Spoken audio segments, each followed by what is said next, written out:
Hello everyone. आज हम start करने वाले हैं अपोप्टोसिस सीरीज। अपोप्टोसिस का बेसिक आउटलाइन कि अपोप्टोसिस सीरीज में हम क्या क्या स्टडी करने वाले हैं हम हमारे लास्ट वीडियो में डिस्कस कर चुके हैं। जो वीडियो किस पे बेस्ड है, बेसिकली आउटलाइन ऑफ अपोप्टोसिस, मतलब अपोप्टोसिस की वीडियोस या अपोप्टोसिस की सीरीज में हम क्या क्या इंक्लूड करने वाले हैं वो बेस्ड था हमारे फर्स्ट वीडियो में। आज से हम स्टार्ट करें अपोप्टोसिस सीरीज, मतलब फर्स्ट पार्ट जो बेस्ड होगा पार्ट 1 वीडियो फुल किस पे बेस्ड होगा, बेसिक डिस्क्रिप्शन ऑफ अपोप्टोसिस पे। अपोप्टोसिस के बेसिक डिस्क्रिप्शन पे बेस्ड होगा ये वाला वीडियो। अपोप्टोसिस का कुछ पार्ट हमने देखा था हमारे लास्ट वीडियो में, ओवर आउटलाइन वाले वीडियो में। आज का वीडियो देखते हैं कि अपोप्टोसिस होती क्या है और बेसिकली इसकी मैकेनिज्म है या इसके थ्रू सेल डेथ होगी कैसे। अपोप्टोसिस को हमने लास्ट टाइम भी देखा था कि अपोप्टोसिस को वन वर्ड में क्या कहा जाता है, programmed cell death, PCD. Apoptosis को क्या कहा जाता है, PCD. It means program cell death.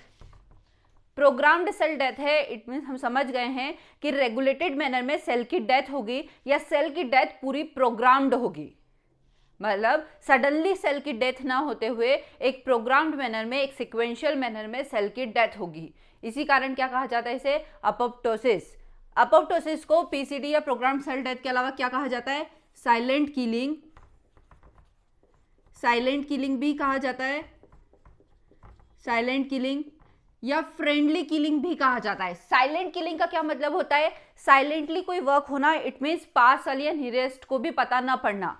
Apoptosis के केस में जिस भी सेल की डेथ होती है उसकी नियरेस्ट सेल को भी ये नहीं पता पड़ता है कि इस सेल की डेथ हुई है, मतलब इतने प्रोग्राम्ड फॉर्म में सेल की डेथ होती है कि उसकी नियरेस्ट सेल को भी नहीं पता पड़ जाता है कि सेल की डेथ हुई है। इसी कारण इसे क्या कहा जाता है, साइलेंट किलिंग। फ्रेंडली किलिंग मतलब खुशी खुशी सेल की डेथ हो जाना, मतलब कोई रीजन ना होता सेल की डेथ का। कोई भी फ्रेंडली किलिंग का रीजन क्या हो सकता है कि सेल खुशी खुशी क्या कर लेती है, सुसाइड या सेल की लाइसिस हो जाती है। इसी कारण से फ्रेंडली किलिंग भी कहा जाता है। तो ध्यान रखिए अपोप्टोसिस को क्या क्या कह सकते हैं, programmed cell death, silent killing या फ्रेंडली किलिंग। अब हमारे माइंड में सबसे फर्स्ट क्वेश्चन आता है कि ऐसा क्या रीजन है कि हमारी बॉडी की सेल खुद की ही किलिंग करा देती है या खुद की लाइसिस करा देती है, रीजन क्या है इसके पीछे। अब मतलब अपोप्टोसिस का बेसिकली रीजन क्या है, सबसे फर्स्ट क्वेश्चन हमारे माइंड में आता है कि अपोप्टोसिस का रीजन क्या है, क्या कारण है कि सेल खुद की ही लाइसिस या खुद की ही किलिंग करा रही है। तो अपोप्टोसिस का जो बेसिक रीजन है, यदि सेल की ग्रोथ हो रही है, सेल डिवीजन हो रहा है, तो सेल डेथ भी आपकी बॉडी के लिए बहुत जरूरी है। ऐसा नहीं है कि सेल कंटिन्यूअसली डिवाइड होती जाएगी और सेल की डेथ नहीं होगी। यदि सेल कंटिन्यूअसली डिवाइड होगी और सेल डेथ नहीं होगी तो वो कहीं ना कहीं किसके लिए रिस्पॉन्सिबल हो जाएंगे, ट्यूमर के लिए रिस्पॉन्सिबल हो जाएंगे। मतलब बैलेंसिंग करने के लिए, बॉडी में बैलेंसिंग के लिए अपोप्टोसिस बहुत जरूरी है। बैलेंसिंग कंडीशन के लिए, बैलेंसिंग के लिए भी अपोप्टोसिस क्या है, बहुत जरूरी है कि हाँ बॉडी में बैलेंसिंग करना है आपको। जितनी सेल डेथ हो रही है उतनी सेल डिवीजन के थ्रू डिवाइड भी हो जाए, नई सेल का फॉर्मेशन भी हो जाए। अपोप्टोसिस के केस में कहा जाता है बेसिकली, सपोज आपके किसी भी सेल का डीएनए डैमेज हो गया है। क्या कारण हो सकता है, डीएनए डैमेज। सपोज सेल का डीएनए क्या हो गया है, डैमेज हो गया है। डीएनए डैमेज हो गया है मतलब यदि या तो इस डीएनए को जो डैमेज हुआ है उसे हमारे रिपेयर सिस्टम के थ्रू रिपेयर करा दो। हमारी बॉडी का रिपेयर मैकेनिज्म बहुत स्ट्रांग है। यदि किसी सेल का डीएनए डैमेज हुआ है तो उसे रिपेयर मैकेनिज्म के थ्रू या तो आप रिपेयर करा दो, और यदि वो डीएनए रिपेयर नहीं हो सकता है तो उस डीएनए को या उस सेल की वहीं पर लाइसिस करा दी जाए। क्यों लाइसिस कराना जरूरी हो गया है, क्योंकि डैमेज डीएनए के साथ यदि सेल डिवीजन में चली जाएगी, सेल साइकिल में मूव कर जाएगी, तो आने वाली सेल में भी डीएनए कैसा होगा, डैमेज या म्यूटेटेड फॉर्म में ही होगा, और वो कहीं ना कहीं किसके लिए रिस्पॉन्सिबल हो सकता है, सेल के लिए डेंजरस या बॉडी के लिए डेंजरस हो सकता है। तो यदि डीएनए डैमेज है तो रिपेयर के मैकेनिज्म के थ्रू रिपेयर कराएं। यदि रिपेयर नहीं हो रहा है तो उस सेल की क्या करा दी जाती है, अपोप्टोसिस करा दी जाती है। तो अपोप्टोसिस के दो रीजन देखे हमने basically, balancing, DNA damage. Third reason क्या हो सकता है अपोप्टोसिस का, सेल क्या हो, नॉन फंक्शनल हो। क्या हो सेल, बेसिकली नॉन फंक्शनल हो, मतलब उस सेल का कोई यूज नहीं है, वो नॉन फंक्शनल सेल है। तो उस सेल को आपकी बॉडी में रखने से रीजन क्या है, जब वो नॉन फंक्शनल पार्ट ही है, नॉन फंक्शनल सेल ही है आपकी बॉडी की, तो उस सेल को वहीं पे डिस्ट्रक्शन कर देना ही आसान तरीका है कि उसको डिस्ट्रॉय कर दिया जाए, ताकि वो सेल आगे डिवीजन में मूव ही नहीं कर पाए। तो सेल क्या हो, नॉन फंक्शनल सेल हो। और क्या बेसिकली रीजंस हो सकते हैं, यदि न्यूट्रिएंट या ग्रोथ फैक्टर्स की क्या होने लगे, डिप्लीशन होने लगे, धीरे धीरे क्या होने लगे, न्यूट्रिशन का डिप्लीशन होने लगे, ग्रोथ फैक्टर्स का लॉस होने लगे, तो भी उस कंडीशन में उस सेल की क्या करा दी जाए, अपोप्टोसिस करा दी जाती है। तो ये रीजन भी हो सकता है। एक रीजन ये भी हो, सपोज किसी सेल में कोई म्यूटेशन नहीं है, डीएनए डैमेज नहीं है, लेकिन उस सेल का हाफ लाइफ कंप्लीट हो गया है। हर सेल की अपनी एक हाफ लाइफ होगी, सपोज वो 30 डेज हो, 40 डेज हो, 50 डेज हो, 120 डेज हो, हर एक सेल की अपनी अपनी हाफ लाइफ होती है। हाफ लाइफ होने के बाद, हाफ लाइफ कंप्लीट होने के बाद ओल्ड सेल का डिस्ट्रक्शन हो जाता है और न्यूली सेल क्या हो जाती है, फॉर्म्ड हो जाती है। मतलब हर सेल की हाफ लाइफ होने के बाद उस सेल का क्या करा दी जाती है, लाइसिस करा दिया जाता है या डिस्ट्रक्शन करा दिया जाता है। मतलब ओल्ड सेल या जिन सेल की हाफ लाइफ कंप्लीट हो गई है, उन सेल को किस में भेज दिया जाता है, अपोप्टोसिस के थ्रू उन सेल की लाइसिस करा दी जाती है। तो ये देखा हमने अपोप्टोसिस का रीजन क्या है, क्यों हमारी बॉडी ही हमारी सेल का ही डिस्ट्रक्शन या लाइसिस करा देती है, या क्लीनअप प्रोसेस होती है। क्लीनअप प्रोसेस इट मीन्स किसी भी तरह का कोई मटेरियल बाहर रिलीज नहीं होता है, बहुत क्लियरली क्या करती है, अपोप्टोसिस के थ्रू सेल की डेथ होती जाती है, सिक्वेंशियल मैनर में चलती है, किसी भी तरह का कोई डिस्टर्बेंस नहीं करती है अदर सेल्स को। तो ये था बेसिकली आपके अपोप्टोसिस के पार्ट। क्या क्या रीजन हो सकते हैं, किस रीजन से अपोप्टोसिस होती है, बैलेंसिंग कराने के लिए, यदि डीएनए डैमेज हो चुका है उसका सेल का, यदि सेल नॉन फंक्शनल है, यदि मिसप्लेस्ड सेल है, यदि ओल्ड सेल है, तो इन सारे केसेस में बेसिकली अपोप्टोसिस करा दी जाती है। एक और बात, अपोप्टोसिस का हमारे डेवलपमेंट स्टेज में बहुत इंपॉर्टेंट रोल है। डेवलपमेंट स्टेज इट मीन्स हमारी फिंगर का डेवलपमेंट एज ए एग्जाम्पल है अपोप्टोसिस का। यदि डेवलपमेंट स्टेज की बात की जाए तो डेवलपमेंट में हमारी सारी फिंगर्स के बीच में कोई भी गैप नहीं था, ये ज्वाइंट फॉर्म में थी। अपोप्टोसिस के थ्रू इनके बीच की सेल की क्या हो गई, सेल डेथ हो गई, जिसके कारण क्या हुआ, फिंगर का डेवलपमेंट हो गया, डिजिट फॉर्मेशन में फिंगर्स फॉर्म्ड हो गई। तो ये किसका एग्जांपल है, बेसिकली अपोप्टोसिस का। यदि पाम की बात की जाए, फीट की बात की जाए, दोनों फिंगर्स डेवलपमेंट आपके किसके एग्जांपल हैं, अपोप्टोसिस का ही एग्जांपल है। एक और एग्जांपल हम देखते हैं फ्रॉग के केस में। फ्रॉग के केस में ये कहा जाता है कि जब फ्रॉग टेडपोल स्टेज में था, टेडपोल से ही आपका फ्रॉग का डेवलपमेंट होता है, टेडपोल स्टेज में फ्रॉग के पास क्या थी, टेल थी, बट वो टेल मेटामॉर्फोसिस के स्टेज में क्या हुई, धीरे धीरे डिसअपियर होने लगी, उसकी अपोप्टोसिस होने लगी, और वो टेल फ्रॉग तक बनते बनते वो टेल कंप्लीटली डिसअपियर हो चुकी थी। क्यों, क्योंकि उस टेल का कोई यूज नहीं था, इसलिए उसकी अपोप्टोसिस करा दी जाती है उस टेल की सेल की, जिस कारण फ्रॉग की कंडीशन में अब टेल प्रेजेंट नहीं थी। तो अपोप्टोसिस का क्या रीजन है, डेवलपमेंट में क्या रोल प्ले करती है, ये सब हमने देखा कि अपोप्टोसिस बेसिकली होती क्या है। अपोप्टोसिस केवल एनिमल्स में ही नहीं होती है, हमने लास्ट टाइम भी डिस्कस किया था, अपोप्टोसिस प्लांट में भी होती है। प्लांट के केस में देखा जाए या यूनिसेलुलर ऑर्गेनिज्म के केस में देखा जाए, उनमें भी अपोप्टोसिस होती है। किसमें, बेसिकली प्लांट के केस में या यूनिसेलुलर ऑर्गेनिज्म में भी अपोप्टोसिस होती है। प्लांट के केस में जब सेनेसेंस वाली कंडीशन होती है, senescence it means leaf senescence या फ्लावर सेनेसेंस, लीफ या फ्लावर सेनेसेंस का टूटना और नई लीव्स का फॉर्मेशन ही क्या कहलाता है, बेसिकली अपोप्टोसिस होती है। यूनिसेलुलर ऑर्गेनिज्म बेसिकली बैक्टीरिया हो गए, ईस्ट हो गए, इनमें भी अपोप्टोसिस की प्रोसेस देखी जाती है। ये सेनेसेंस के कारण ही अपोप्टोसिस को एक टर्म और से नाम से जाना जाता है, falling of. Greek word falling of के नाम से भी अपोप्टोसिस को जाना जाता है। फॉलिंग ऑफ मतलब टूटना, ट्रीज से पुरानी पत्तियों का टूटना ही क्या कहलाता है, फॉलिंग ऑफ। इसी कारण अपोप्टोसिस को क्या जाता है, क्योंकि इसमें ओल्ड सेल की डेथ हो जाती है, इसी कारण इस मेथड को फॉलिंग ऑफ मेथड भी कहा जाता है। तो ये था हमारा बेसिकली अपोप्टोसिस का बेसिक पार्ट कि अपोप्टोसिस क्या होती है, क्यों हमारी बॉडी अपोप्टोसिस कराती है, रीजन क्या है कि खुद की ही सेल की लाइसिस या डिस्ट्रक्शन करा देती है। तो ये बेसिक मैकेनिज्म देखिए।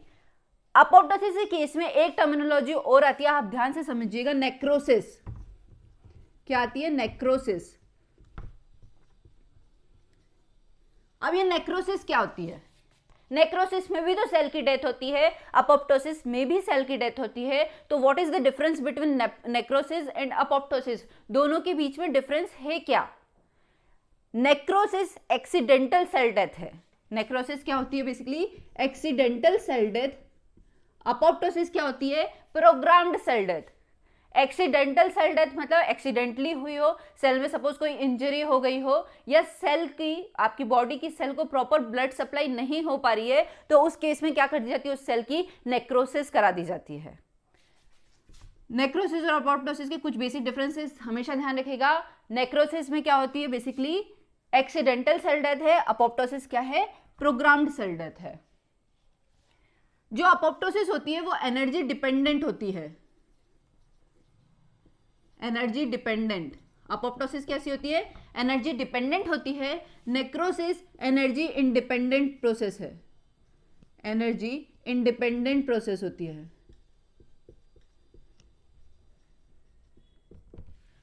अपोप्टोसिस के केस में कहा जाता है कि अपोप्टोसिस इन्फ्लामेटरी सिग्नल्स या इन्फ्लामेटरी रिस्पॉन्स शो करती है।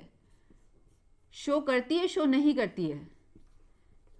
इन्फ्लामेटरी रिस्पॉन्स शो नहीं करती है। क्यों? क्योंकि अपोप्टोसिस के केस में स्मॉल अपोप्टोटिक बॉडीज का फॉर्मेशन हो जाता है। कोई भी न्यूक्लियर मटेरियल या साइटोप्लाज्मिक मटेरियल बाहर रिलीज नहीं होता है, इस कारण वो कोई भी इन्फ्लामेटरी रिस्पॉन्स शो नहीं करती है, इन्फ्लामेटरी रिस्पॉन्स शो नहीं करती है। जबकि नेक्रोसिस में क्या होता है? इन्फ्लामेटरी रिस्पॉन्स शो होता है। क्यों होता है उसका भी रीजंस देखेंगे। नेक्रोसिस में क्या होता है? ये जो आपकी सेल होती है वो सेल स्वेल होके बर्स्ट हो जाती है। ये सेल है आपकी, बेसिकली ये न्यूक्लियस वाला पोर्शन, ये सेल क्या हो जाएगी? स्वेल हो जाएगी। सेल स्वेल हो जाएगी। स्वेल होके क्या होगी? सेल बर्स्ट हो जाती है और जितना भी साइटोप्लाज्मिक कंटेंट है वो बाहर रिलीज आउट हो जाता है। इस कारण क्या होती है? इन्फ्लामेटरी रिस्पॉन्स शो करती है। बट अपोप्टोसिस के केस में सेल कैसी हो जाती है? सपोज ये साइज था सेल का, तो सेल श्रिंक हो जाती है। सेल कैसी हो जाएगी? आपकी श्रिंक हो जाती है। और श्रिंक हो जाएगी सेल, इसमें सेल स्वेल हो जाती है, स्वेल होके बर्स्ट हो जाती है, मटेरियल को बाहर रिलीज कर देगी। वही मटेरियल आपके इन्फ्लामेटरी रिस्पॉन्स शो करेगा। जो के लिए अपोप्टोसिस के केस में ऐसा नहीं होता है। अपोप्टोसिस के केस में सेल कैसी होने लगती है? श्रिंक होने लगती है। कोई भी इन्फ्लामेटरी रिस्पॉन्स शो नहीं करती है, क्योंकि इसमें अपोप्टोटिक बॉडीज का फॉर्मेशन हो जाता है। तो कुछ बेसिक डिफरेंस है अपोप्टोसिस और नेक्रोसिस में। हमेशा ध्यान रखिएगा क्या है। एक एक्सीडेंटल सेल डेथ है जो सडनली होती है, सेल की इंजरी होती है, ब्लड लॉस की कंडीशन में। ये प्रोग्राम्ड मैनर में चलती है, एनर्जी डिपेंडेंट होती है। एनर्जी डिपेंडेंट होती है, इसका हम पाथवे देखेंगे, इंट्रिंसिक पाथवे, जहां पर एटीपी का यूज किस तरह से होता है अपोप्टोसोम के फॉर्मेशन में। तो ये था बेसिकली आपका अपोप्टोसिस और नेक्रोसिस में डिफरेंस होते क्या हैं, या अपोप्टोसिस या नेक्रोसिस सेम ही होती है, अलग अलग होती है, और अलग अलग होती है तो किस बेसिस पे होती है। अब हम बात करेंगे अपोप्टोसिस की प्रोसेस की, कि अपोप्टोसिस की प्रोसेस चलती कैसे है, कैसे सेल किलिंग होगी, सेल श्रिंक कैसे होगी, अपोप्टोटिक बॉडीज का फॉर्मेशन कैसे होगा, ये सब हम डिटेल में पढ़ते हैं। तो सबसे पहले यदि किसी सेल की अपोप्टोसिस करानी है, मतलब ये तो आपको समझ में आ गया डेफिनेटली कि उसके प्रोटीन स्ट्रक्चर का डिग्रेडेशन होगा। मतलब उसकी क्या, किसी protein is a building block of cell. Cell हमारी किससे मिलकर बनी होती है? प्रोटीन से। अपोप्टोसिस करा रहे हो मतलब उसके प्रोटीन को ब्रेक डाउन करोगे, साइटोस्केलेटन को डिग्रेडेशन होगा, उसके बेसिकली क्रोमेटिन कंडेंस्ड होने लगेंगे, न्यूक्लियर एनवेलप हटेगा धीरे धीरे, डीएनए का फ्रेगमेंटेशन हो जाएगा, क्रोमेटिन का फ्रेगमेंटेशन हो जाएगा, न्यूक्लियर ऑर्गेनेल्स कोलेप्स्ड हो जाएंगे, स्मॉल स्मॉल बॉडीज का फॉर्मेशन हो जाएगा। ये क्या है आपका ओवरव्यू की बेसिकली अपोप्टोसिस में होता क्या है। चलिए स्टार्ट करते हैं। सपोज एक हमारी नॉर्मल सेल है, ये हमारी नॉर्मल सेल जिसके पास उसका अपना एक न्यूक्लियस है, डिफरेंट सेल ऑर्गेनेल्स है। नॉर्मल सेल जिसका अपना एक न्यूक्लियस है और अलग अलग क्या है, सेल ऑर्गेनेल्स है। ये बेसिकली उसके सेल ऑर्गेनेल्स, ये उसका न्यूक्लियस वाला पार्ट। न्यूक्लियस में क्या है उसका, क्रोमेटिन, डीएनए वगैरह प्रेजेंट है। ये कैसी है उसकी नॉर्मल सेल। अब होगा क्या, नॉर्मल सेल में धीरे धीरे साइटोस्केलेटन का डिग्रेडेशन होने लगेगा। साइटोस्केलेटन क्या होते हैं, हम एक बार देखते हैं। साइटोस्केलेटन वो होते हैं जो सेल के स्ट्रक्चर को मेंटेन करने का काम करते हैं बेसिकली, जिसके उसके स्ट्रक्चर कैसे कॉम्पैक्ट स्ट्रक्चर में बनी रहती है, मेंटेन रहती है। एक बार यदि साइटोस्केलेटन का डिग्रेडेशन हो गया या डिस्ट्रक्शन हो गया तो सेल की स्ट्रक्चर कैसी हो जाएगी, लूज हो जाएगी, कहीं ना कहीं डिस्टर्ब हो जाएगी। तो फर्स्ट स्टेप में हम देखते हैं साइटोस्केलेटन का क्या हो जाता है, डिग्रेडेशन। साइटोस्केलेटन डिग्रेडेशन या क्रोमेटिन का कंडेंसेशन, क्रोमेटिन कंडेंसेशन भी होगा इसमें।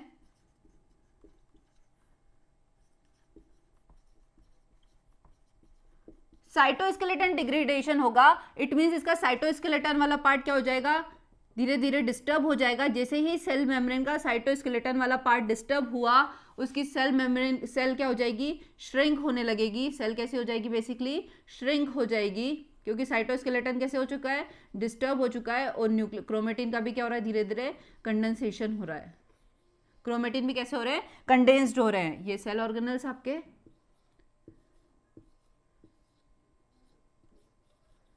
क्रोमेटिन भी कैसे हो रहे हैं, कंडेंस्ड हो रहे हैं आपके। सेल की जो मेम्ब्रेन है, जो आउटर मेम्ब्रेन है सेल मेम्ब्रेन, वो धीरे धीरे बल्ज, इसमें क्या हो गया, सेल क्या हो गई, श्रिंक हो गई। इस कंडीशन में सेल कैसी हो गई, सेल श्रिंक। क्यों, क्योंकि उसके साइटोस्केलेटन डिस्टर्ब हो गया, इस कारण सेल कैसी हो गई, श्रिंक हो गई। नेक्स्ट, और मेम्ब्रेन क्या होने लगी, धीरे धीरे बल्ज आउट होने लगी। नेक्स्ट स्टेप में क्या होगा, नेक्स्ट स्टेप में मेम्ब्रेन की जो स्ट्रक्चर है, नेक्स्ट स्टेप में आपका मेम्ब्रेन धीरे धीरे बल्ज आउट होने लगी, ब्लेबिंग का फॉर्मेशन करने लगेगी। सेल मेम्ब्रेन क्या करने लगेगी, ब्लेबिंग का फॉर्मेशन करने लगेगी। Beats like structure, nuclear envelope completely disturb हो जाएगा या डिसअपियर हो जाएगा न्यूक्लियर एनवेलप, ठीक है। डीएनए जो था वो फ्रेगमेंट के फॉर्म में कन्वर्ट हो जाएगा। डीएनए का क्या हो गया, फ्रेगमेंटेशन हो गया। अब ये आपके सेल ऑर्गेनल्स, मतलब क्या हो गया, सेल मेम्ब्रेन, ब्लेबिंग का फॉर्मेशन, सेल मेम्ब्रेन पे ब्लेबिंग का फॉर्मेशन हो गया।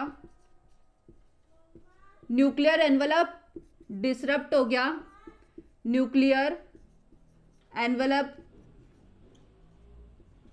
डिसअपियर हो गया, न्यूक्लियर एनवेलप डिसअपियर हो जाएगा, ठीक है। डीएनए का क्या हो जाएगा, फ्रेगमेंटेशन, डीएनए का fragmentation, chromatin fragmentation, DNA fragmentation, chromatin condensed हो जाएंगे। डीएनए का फ्रेगमेंटेशन, क्रोमेटिन कंडेंसेशन हम देख ही चुके थे। अब यहां तक ब्लेबिंग, सेल मेम्ब्रेन पे ब्लेबिंग का फॉर्मेशन हो गया है, न्यूक्लियर एनवेलप धीरे धीरे डिसअपियर होने लग गया है, डीएनए जो था वो फ्रेगमेंट के फॉर्म में कन्वर्ट हो गया है। नेक्स्ट स्टेप में क्या होगा, अब आपके ये जो सेल है, नेक्स्ट स्टेप में आपका क्या होगा, न्यूक्लियर एनवेलप कंप्लीटली हट गया है, सेल ऑर्गेनल्स बचे हैं, डीएनए फ्रेगमेंट्स बचे हैं। मतलब कहीं ना कहीं सेल ऑर्गेनल्स और डीएनए फ्रेगमेंट्स या न्यूक्लियर मटेरियल क्या होने लगेंगे, कोलैप्स्ड होने लगेंगे। कोलैप्स्ड हो जाएंगे कौन, cell organelles, cell organelles plus nuclear material या डीएनए, न्यूक्लियर मटेरियल या डीएनए का क्या होने लगा, कोलैप्स हो जाएंगे एक दूसरे से। और नेक्स्ट स्टेप में, इसकी नेक्स्ट स्टेप में स्मॉल स्मॉल अपोप्टोटिक बॉडीज का फॉर्मेशन हो जाएगा। मतलब एक नॉर्मल सेल को आपने अपोप्टोटिक सेल में कन्वर्ट कर दिया, ये क्या हो गई, अपोप्टोटिक सेल। अपोप्टोटिक सेल किसका फॉर्मेशन हो गया, अपोप्टोटिक सेल का फॉर्मेशन हो गया। कैसे हुआ वो हमने देखा, या क्या बन चुकी है अब आपकी apoptotic cells, small small form में अपोप्टोटिक सेल का फॉर्मेशन हो गया। अब कौन आएगा, अब होगी इनकी लाइसिस। लाइसिस कराने के लिए आ गई आपका इम्यून सिस्टम, मतलब मैक्रोफाज आ चुके हैं फेगोसाइटोसिस करने के लिए। नेक्स्ट स्टेप में कौन आ जाएंगे, मैक्रोफाज आ जाएंगे, जो इसकी क्या कराएंगे, फेगोसाइटोसिस। अब इसकी क्या होगी, फेगोसाइटोसिस होगी, फेगोसाइटोसिस। मैक्रोफाज फेगोसाइटोसिस कराएंगे कैसे, फेगोसाइटोसिस मैक्रोफाज की स्ट्रक्चर लाइक ऐसे होती है, जैसे उसे सिग्नल मिलते हैं कि हाँ अपोप्टोटिक बॉडीज का फॉर्मेशन हो गया है, सेल को सिग्नल है कि इस सेल की किलिंग करानी आपकी, मैक्रोफाज आए, उसे सबसे पहले रिकॉग्निशन, फेगोसाइटोसिस की क्या स्टेप्स होगी, सबसे पहले रिकॉग्निशन, रिकॉग्नाइज करेंगे उसे, रिकॉग्नाइज करेंगे। सेकंड स्टेप में क्या होगा, जैसे रिकॉग्नाइज कर लिया कि हाँ इसकी लाइसिस करानी है, अटैचमेंट हो जाएगा उस पर, उससे जुड़ जाएंगे, अटैचमेंट। थर्ड स्टेप में अटैचमेंट होने के बाद क्या हो जाएगा, इंगल्फमेंट। थर्ड स्टेप क्या होगी बेसिकली उसकी, इंगल्फमेंट, अंदर ले लेंगे उसको, इंगल्फमेंट। नेक्स्ट स्टेप में क्या होगा, फेगोसोम का फॉर्मेशन होगा, फेगोसोम, फेगोसोम का फॉर्मेशन हुआ। ये फेगोसोम लाइसोसोम से मिलेंगे और किसका फॉर्मेशन करेंगे, फेगोलाइसोसोम का, फेगोलाइसोसोम का फॉर्मेशन करेंल फेगोलाइसोसोम का फॉर्मेशन हुआ, उसकी नेक्स्ट स्टेप में क्या हो जाएगा, डाइजेशन। नेक्स्ट स्टेप में क्या हो जाएगा, डाइजेशन, या लाइसोसोमल एंजाइम उसका क्या कर देंगे, डाइजेस्टिव एंजाइम उस सेल की लाइसिस करा देंगे, उस सेल की किलिंग करा देंगे। तो कैसे हुई अपोप्टोसिस की प्रोसेस, सबसे पहले एक नॉर्मल सेल आई, नॉर्मल सेल मतलब जिसमें न्यूक्लियस था, सेल ऑर्गेनेल्स थे, क्रोमेटिन मटेरियल था, सब थे। धीरे धीरे क्या हुआ, उसका साइटोस्केलेटन डिसइंटीग्रेट हुआ या डिग्रेडेशन होने लगा साइटोस्केलेटन का, धीरे धीरे डिस्टर्ब हुआ। जैसे ही सेल का साइटोस्केलेटन डिस्टर्ब होगा, सेल क्या होने लग जाएगी, श्रिंक होने लग जाएगी, क्रोमेटिन का क्या होने लगेगा, कंडेंस्ड होने लग जाएंगे, क्रोमेटिन कंडेंसेशन होगा, सेल श्रिंक हो गई। इस स्टेप में क्या हुआ, सेल श्रिंक हो गई। नेक्स्ट स्टेप में क्या होगा, धीरे धीरे मेम्ब्रेन जो होती है वो बल्ज आउट होने लगती है, मेम्ब्रेन के स्ट्रक्चर में ब्लेबिंग का फॉर्मेशन होने लगता है, ब्लेबिंग का फॉर्मेशन होगा, न्यूक्लियर एनवेलप जो होता है धीरे धीरे डिस्टर्ब होने लगेगा, न्यूक्लियर एनवेलप डिसअपियर होने लगेगा, डीएनए का फ्रेगमेंटेशन होने लगेगा, डीएनए फ्रेगमेंट्स के फॉर्म में टूट जाएगा। जैसे ये प्रोसेस होगी, नेक्स्ट स्टेप में सब चीज हट चुकी है, न्यूक्लियर एनवेलप चला गया, मेम्ब्रेन, सेल मेम्ब्रेन क्या हो गई, ब्लेबिंग के फॉर्म में कन्वर्ट हो गई, डीएनए का फ्रेगमेंटेशन हो गया। नेक्स्ट स्टेप में क्या होगा, ये कोलैप्स्ड हो जाएंगे, एक दूसरे जुड़ जाएंगे, कौन कौन, उसके सेल ऑर्गेनेल्स और डीएनए फ्रेगमेंटेशन या न्यूक्लियर मटेरियल का कोलैप्स्ड हो जाएंगे। जैसे ही कोलैप्स्ड हो जाएंगे, वो स्मॉल स्मॉल अपोप्टोटिक सेल क्या होगी, मूव होके स्मॉल स्मॉल अपोप्टोटिक बॉडीज का फॉर्मेशन कर लेगी। ये अपोप्टोटिक बॉडीज का नेक्स्ट स्टेज में मैक्रोफाज आएंगे, फेगोसाइटोसिस प्रोसेस होगी, मैक्रोफाज क्या करेंगे, इनकी फेगोसाइटोसिस कराएंगे।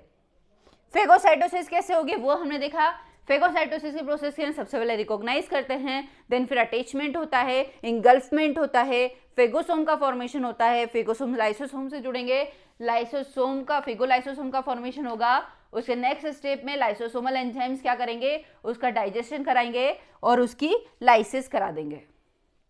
सेल लाइसिस हो गई, मतलब अपोप्टोटिक सेल ने किसी भी प्रकार का कोई मटेरियल रिलीज नहीं किया, एकदम क्लीन अप प्रोसेस चलिए जिसमें फेगोसाइटोसिस हुई है।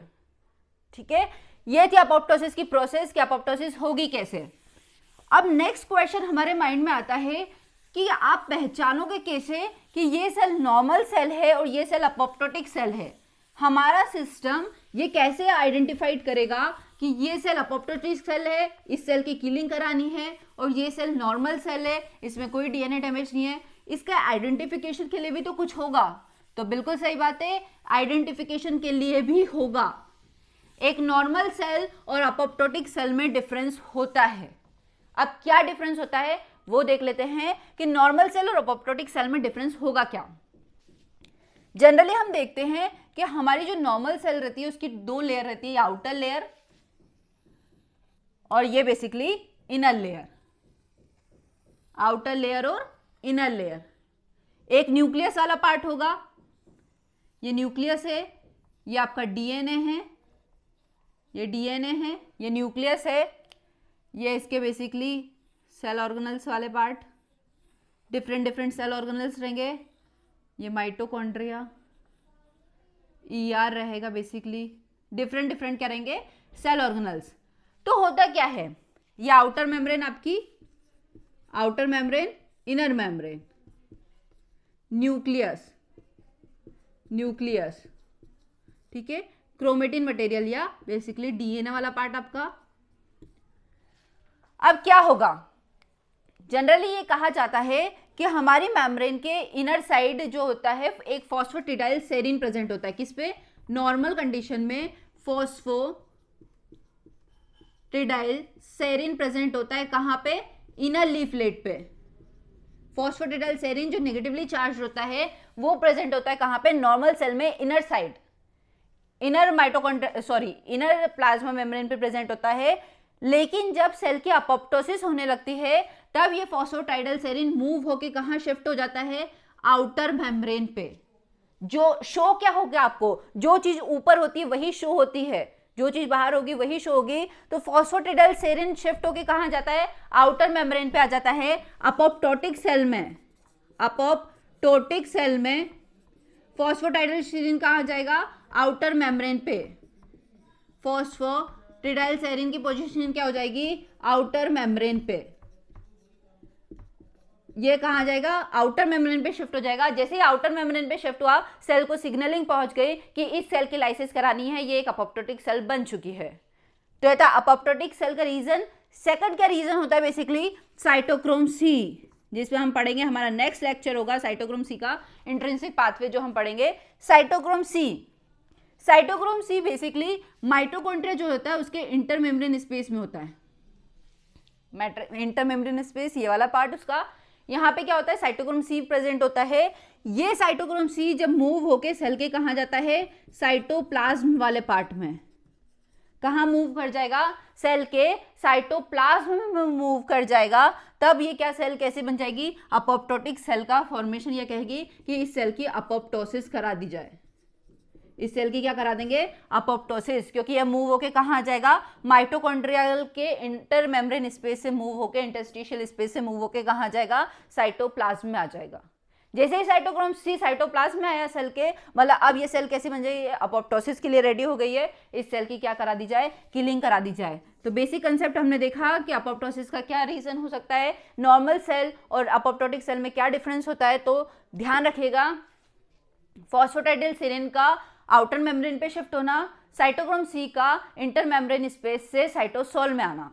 ये क्या रीजन है, एक नॉर्मल सेल को अपोप्टोटिक सेल में कन्वर्ट कर देता है। जनरली ये कहा जाता है कि हमारी इम्यून सेल्स बी सेल और टी सेल की किलिंग भी अपोप्टोसिस के थ्रू हो जाती। क्यों, वो तो हमारी इम्यून सेल है, फिर आप उनकी किलिंग भी अपोप्टोसिस के थ्रू क्यों करा रहे हैं, क्योंकि वो उन बी सेल और टी सेल की किलिंग होती है जो सेल्फ रिएक्टिव होती है, जो आप ही की बॉडी की अदर सेल्स को क्या कर देती है, डिस्ट्रक्शन करने लगती है। इसी कारण उन सेल की भी क्या करा दी जाती है, अपोप्टोसिस के थ्रू लाइसिस। तो अभी तक हमने देखा अपोप्टोसिस का रीजन क्या था, अपोप्टोसिस की मैकेनिज्म कैसे चलती है, अपोप्टोसिस और नेक्रोसिस में डिफरेंस क्या होते हैं, एक नॉर्मल सेल और अपोप्टोटिक सेल में क्या डिफरेंसेस होते हैं, वो हमने देखा। तो ये आज का बेसिक पार्ट था अपोप्टोसिस पे। ये क्या था, बेसिकली आज का बेसिक पार्ट था टोटल, कि अपोप्टोसिस होता क्या है, कैसे चलता है, न्यूक्लियर मेम्ब्रेन का डिसइंटीग्रेशन कैसे होता है, और सभी डिटेल हमने आज डिस्कस करी। नेक्स्ट हमारा कमिंग वीडियो आएगा कि अपोप्टोसिस की प्रोसेस में एक एंजाइम यूज होता है, केस्पेज। कौन सा एंजाइम यूज होता है, केस्पेजेस। हमारा आने वाला वीडियो बेस्ड होगा केस्पेजेस पे, कि ये केस्पेजेस एंजाइम होते क्या हैं, कैसे प्रोटीन का डिग्रेडेशन कराते हैं, कैसे एक्टिवेट होते हैं, कैसे इनिशिएटर और एग्जीक्यूशनर केस्पेजेस क्या होते हैं, प्रो केस्पेज से केस्पेज कैसे फाउंड करेंगे। हमारा आने वाला वीडियो टोटली बेस्ड होगा केस्पेज पे। तो आज का वीडियो होपफुली आप सबको समझ में आया होगा कि अपोप्टोसिस की बेसिक मैकेनिज्म चलती कहाँ है। यदि आपको कहीं पर भी डाउट हो तो आप बिल्कुल मुझे कमेंट बॉक्स में कमेंट करके बता सकते हैं। यदि आपको वीडियो पसंद आए तो प्लीज़ इसे लाइक, शेयर और सब्सक्राइब जरूर करें। Thank you.